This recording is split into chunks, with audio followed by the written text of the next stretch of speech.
जय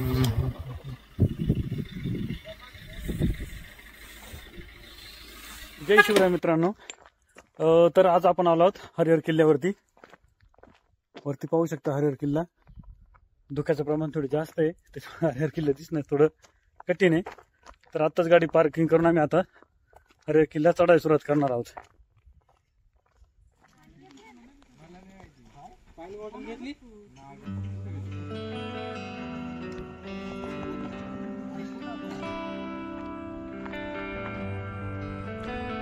पर्यटकांनी नदी पात्रात उतरू नये, तलावाच्या सांडव्यामधून जाऊ नये. ओके. तर ही पावसाळ्यासाठी सूचना आहे. आता तर थंडीचा महिना आहे म्हटलं, आज तर काही टेन्शन नाही. तर ही आहे नदी पात्र, पण आता हे पाणी आटलेलं असल्यामुळं इथून चालायला काहीच प्रॉब्लेम नाही.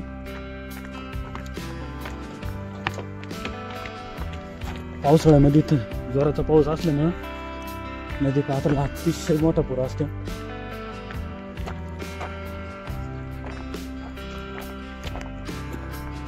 तर असं आहे तिकीट दर.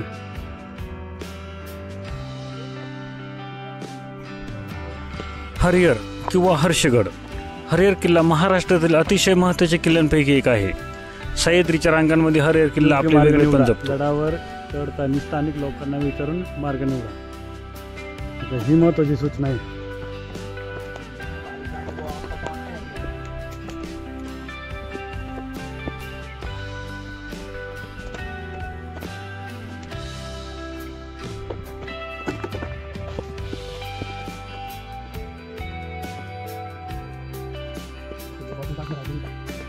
हरिहर किल्ला हा गिरिदुर्ग प्रकारात मोडत असून त्याची उंची 3676 फूट आहे. तर त्याची चढाई श्रेणी ही अवघड स्वरूपात पाहायला मिळते. या गडावर येण्यासाठी त्र्यंबकेश्वर मोखाडा रोडने पुढे आल्यावर एक फाटा लागतो. तेथून डावीकडे वळून थेट हर्षवाडीला जाता येते. हरिहर गडावर पोहोचण्यासाठी 3 मार्ग आहेत. 1. नाशिक त्र्यंबकेश्वर मार्गावर मोखाडा रोडने. 2. नाशिक त्र्यंबकेश्वरकडून जव्हार मार्गे व कसारा खोडाळा मार्गे निरगुडपाडा. निरगुडपाडा हा हरिहर गडाच्या पायथ्याशी असणारे एक छोटंसं गाव आहे. तर आपलं आता या डायरेक्शनने जायचे. इथं लोखंडी जाळी लावलेली, त्याच्या डायरेक्शनने आपल्याला पूर्वेला जायचे गणेश कुंडाकडे.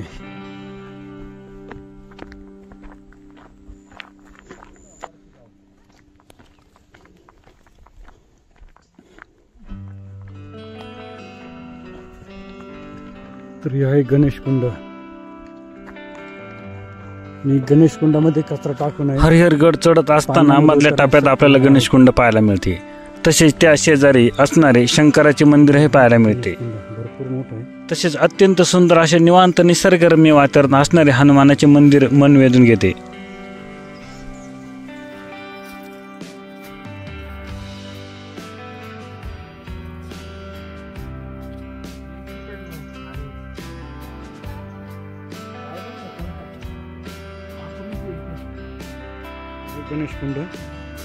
गणेश कुंडापाशी एक पाठी लावलेले हनुमान मंदिर. तर आता एक हनुमान मंदिराकडे जाऊया.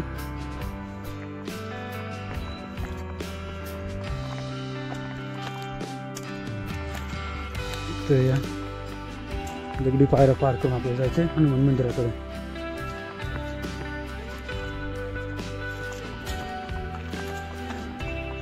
तरी पाहू शकता अतिशय असं निसर्गरम्य वातावरणामध्ये आहे. चारी बाजूने झाडी, आतमध्ये मंदिर आहे. लांबून अजिबात दिसणार नाही.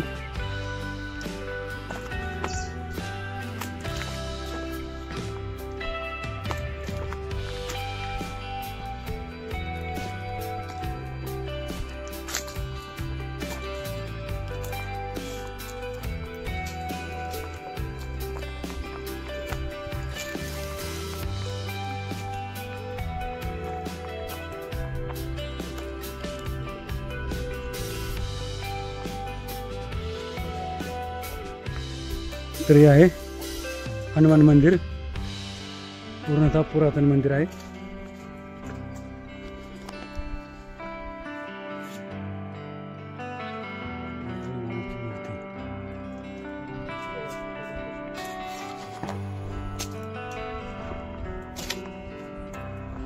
तिथूनच थोड्या अंतरावर पुढे आलो तर आपल्याला दिसते एक कातळ कोरीव शंकराची मूर्ती.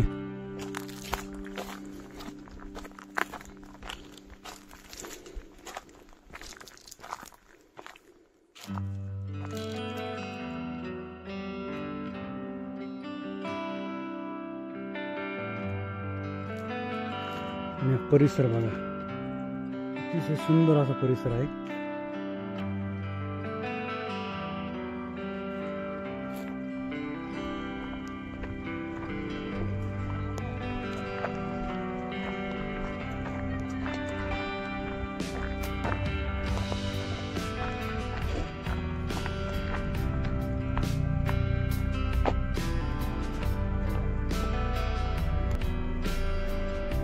अरे हा रस्ता आहे ना थोडा रिस्क राहतो रे पावसाळ्यात. हा उन्हाळ्यामध्ये चालू होतो, पावसाळ्यामध्ये हा रस्ता बंद असतो.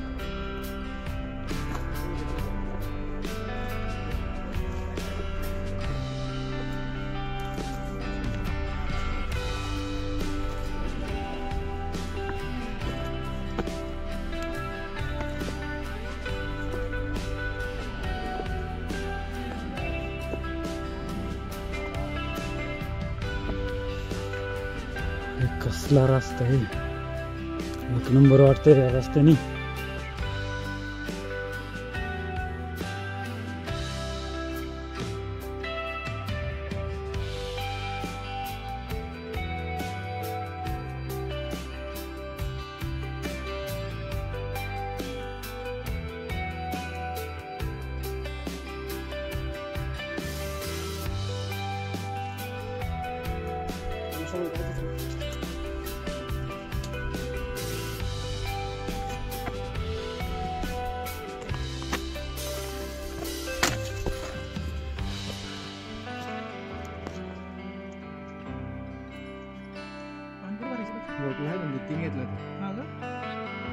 आपल्याला आता इथं ह्या पॅच मध्ये जायचंय.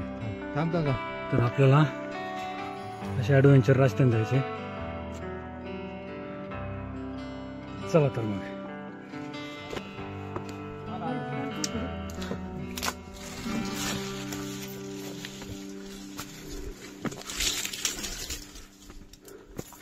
पावसाळ्यामध्ये रस्त्याचा वापर करू नये हीच विनंती.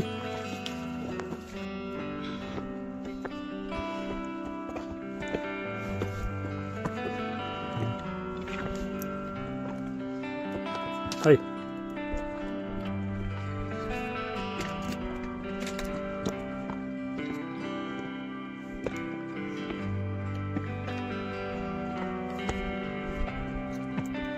हरिहरगडाच्या चित्तथरारक कातळ कोरीव अंश असलेल्या पायऱ्या ट्रेकर्स लोकांचे मुख्य आकर्षण आहे. इथे दरवर्षी हजारो भाविक या गडाला भेट देतात.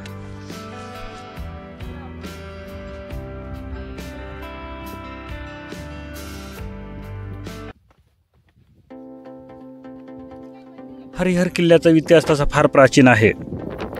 किल्ल्याची स्थापना सोना किंवा यादव वंशात झाली, म्हणजेच 9व्या किंवा 14व्या शतकात दरम्यान बांधण्यात आला असावा. त्यावेळी गोंडा घाटातून जाणाऱ्या व्यापारी मार्गाच्या सुरक्षेच्या दृष्टीने हा किल्ला खूप महत्त्वाचा होता. सुरुवातीस झालेल्या हल्ल्यापासून तर ब्रिटिश सैन्याने ताब्यात घेईपर्यंत विविध आक्रमण या किल्ल्याने झेलले. अहमदनगर राजघराण्यातील व्यापलेल्या किल्ल्यांपैकी हा एक किल्ला होता. 1636 मध्ये हरिहर किल्ल्यांसह त्र्यंबक, त्रिंगलवाडी व इतर काही आताचे पुणे किल्ले शहाजी भोसले यांनी मोगल जनरल खान जमानच्या ताब्यात दिले. मग 1818 मध्ये त्र्यंबकच्या बंदनंतर तो हरिहर किल्ला इंग्रजांच्या ताब्यात देण्यात आला. हा 17 भक्कम किल्ल्यापैकी एक जो त्यावेळी कॅप्टन बिक्सने ताब्यात घेतला होता.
पकडण्यासाठी तर खास बनवली गेली कातळ कोरी होती.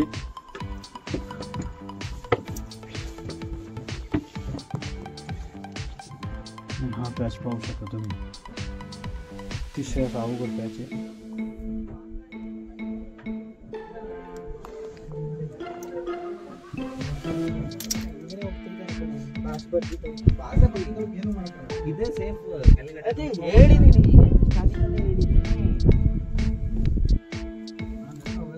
ಅಂತಿದಾಗೇನೆ ಇಳಿಬೇಕು.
कातळ कोरीव पायऱ्या चढून गड माथ्यावर आल्यावर आपल्याला पूर्वेकडे लहानसा तलाव लागतो.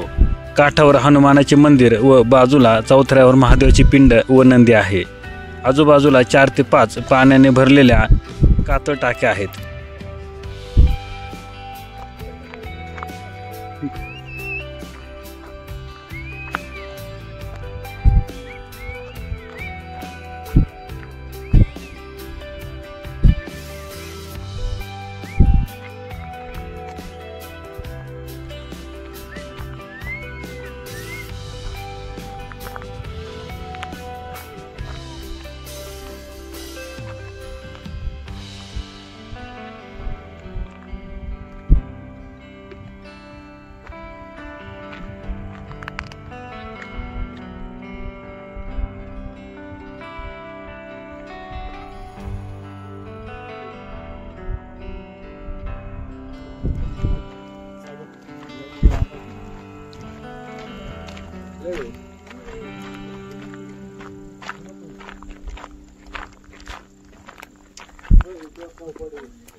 तलावापासून पूर्वेला गेल्यावर आपल्याला काही पाण्याची कातळ कोरीव टाके तसेच दारुगोळा कोठार पाहायला मिळते.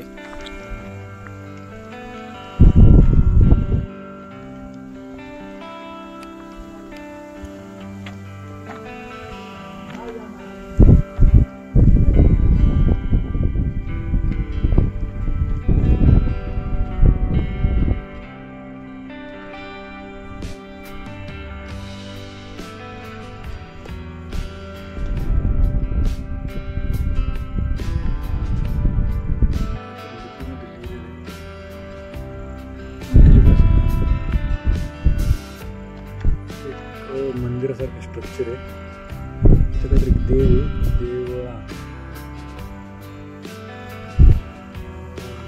काय आहे.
दारू गोळा कोठारापासून पुढे गेल्यानंतर पूर्वेला आपल्याला कापड्या डोंगर व ब्रह्मगिरी पर्वत पाहायला मिळते.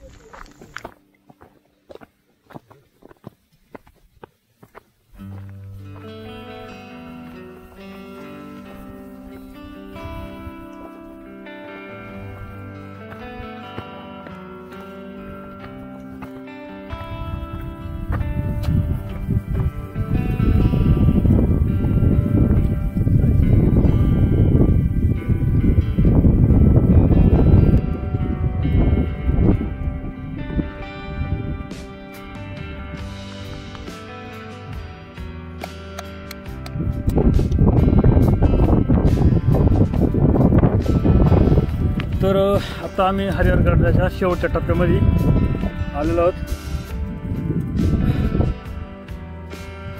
व्ह्यू बघा एकदा, अतिशय सुंदर असा व्ह्यू आहे आणि सनसेट झालेला आहे पूर्णपणे. तर व्हिडिओ कसा वाटला कमेंटमध्ये नक्की कळवा. लाईक, शेअर आणि सबस्क्राईब करायला विसरू नका. जय शिवराय.